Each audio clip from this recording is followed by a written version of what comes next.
আমি সমস্ত রাজনৈতিক দলের নেতৃবৃন্দকে এখানে আমন্ত্রণ করেছিলাম।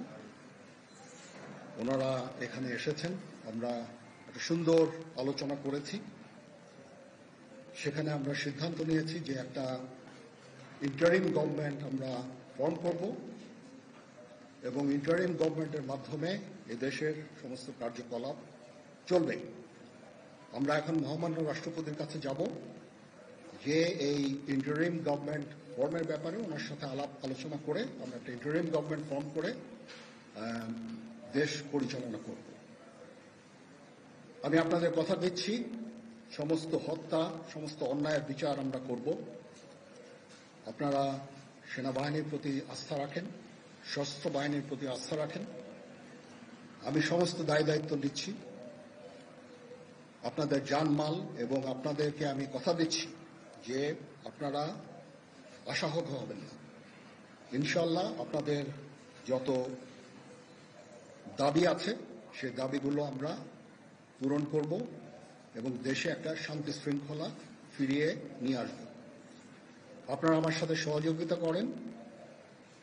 দয়া করে আর এই ভাঙচুর, হত্যা, মারামারি, সংঘর্ষ এগুলো থেকে বিরত হন। আমি নিশ্চিত যে আপনারা যদি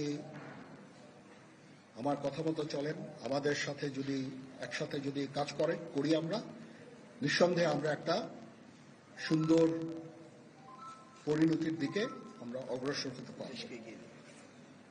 আপনারা দয়া করে আমাকে সাহায্য করেন। মারামারি করে এই সংঘাতের মাধ্যমে আমরা আর কিছু অ্যাচিভ করতে পারবো না, আর কিছু আমরা পাবো না। সুতরাং দয়া করে আপনারা সমস্ত ধ্বংসযজ্ঞ, সমস্ত অরাজকতা, সমস্ত সংঘর্ষ থেকে বিরত হন এবং ইনশাআল্লাহ আমরা সবাই মিলে একটা সুন্দর ভবিষ্যতের দিকে আমরা অগ্রসর হব। প্রতিটা হত্যার বিচার করা হবে, প্রতিটা অন্যায়ের বিচার হবে। আমরা আজকে সুন্দরভাবে কথা বলেছি। সমস্ত দলের প্রধান দলের নেতারা এখানে উপস্থিত ছিলেন। আমি ওনাদের ইনভাইট করেছিলাম এখানে। ওনারা ভেরি নাইস অফ দেম যে ওনারা এসেছেন অ্যান্ড আমরা একটা সুন্দর আলোচনা করেছি এবং এই আলোচনাটা ফলপ্রসূ হবে বলে আমি মনে করছি এবং আমরা একটা সুন্দর একটা ইন্টারিম গভর্নমেন্ট ফর্ম করে আমরা দেশ পরিচালনা করব। মাননীয় প্রধানমন্ত্রী পদত্যাগ করেছেন এবং এখন একটা ইন্টারিম গভর্নমেন্ট ফর্ম করে আমরা আমাদের কার্যক্রম পরিচালনা করব।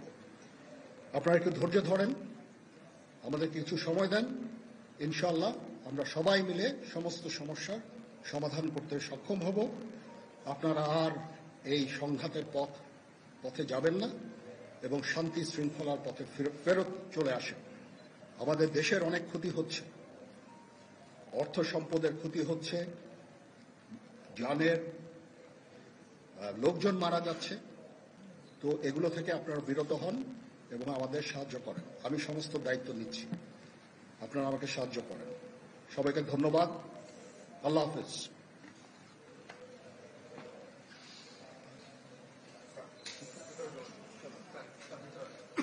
আপনারা কি কোনো প্রশ্ন করতে চান? Any queries? এখনো এটা না, এটা খুব আর্লি স্টেজ। আমরা যাব মহামান্য রাষ্ট্রপতির সাথে যে আলাপ আলোচনার মাধ্যমে এটা আমরা করব।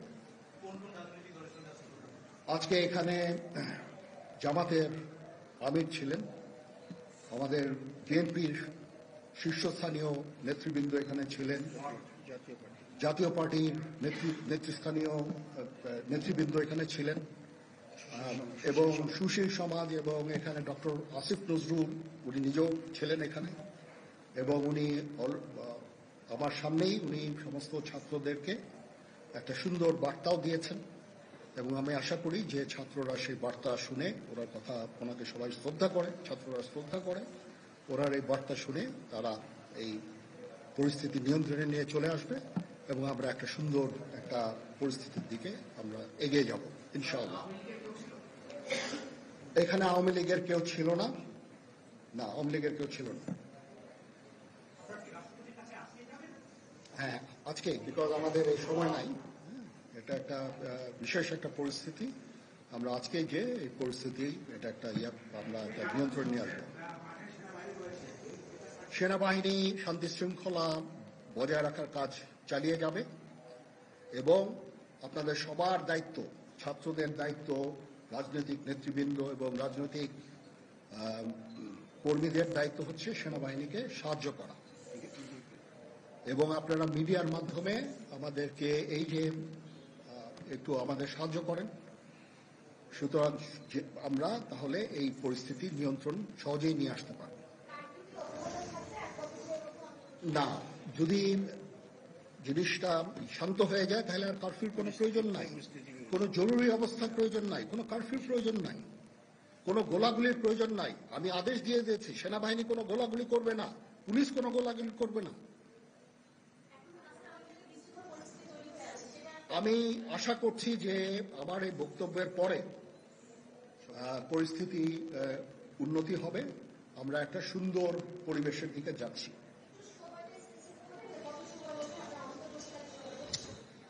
আমরা এটা না, আমি আজকে রাতের মধ্যে একটা আমরা সলিউশনে যাওয়ার চেষ্টা করব, বাট আমাদের হয়তো 2-1 দিন সময় দিতে হবে। এটা আমরা এখনো এটা টু আর্লি, আমরা যাচ্ছি যে আমরা কথা বলবো মহামান্য রাষ্ট্রপতির সাথে, আমরা একটা সুন্দর সলিউশনে আমরা পৌঁছাবো।